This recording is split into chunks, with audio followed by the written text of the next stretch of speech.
So one of the things that's kind of interesting is how, different people view what the sort of fundamental element of success is for companies.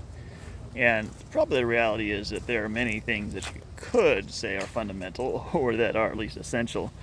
And so probably that's why that there are so many different perspectives, And so I think as let's say you're just starting out, your perspective might be all about, like at least mine, I'd say was more or less about, marketing and sales are, those are the key elements of success, right?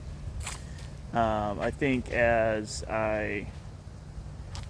over time, as I have had a lot more marketing experience, I think I've started to think much more about product market fit as being, the essential thing for success, or for business to do well.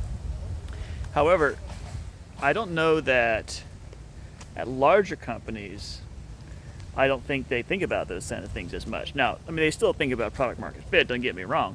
But as far as like, if you were to say, well, what's the most important thing? What's the fundamental thing?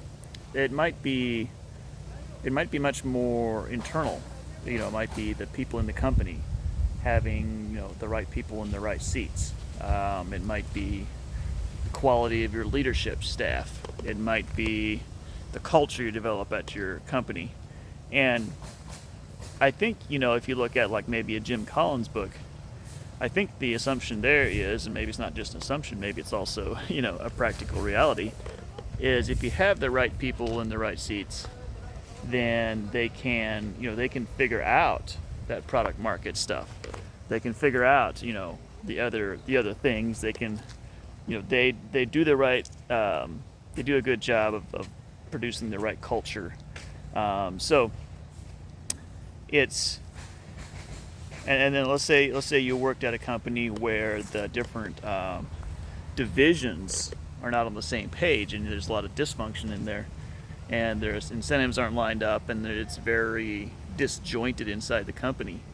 There you may say, well, the most important thing is alignment between departments. That's the thing that makes a company actually really work well. So it's interesting how, at different sizes of companies, different experiences, that what people define as being sort of the core of a successful business can be quite different.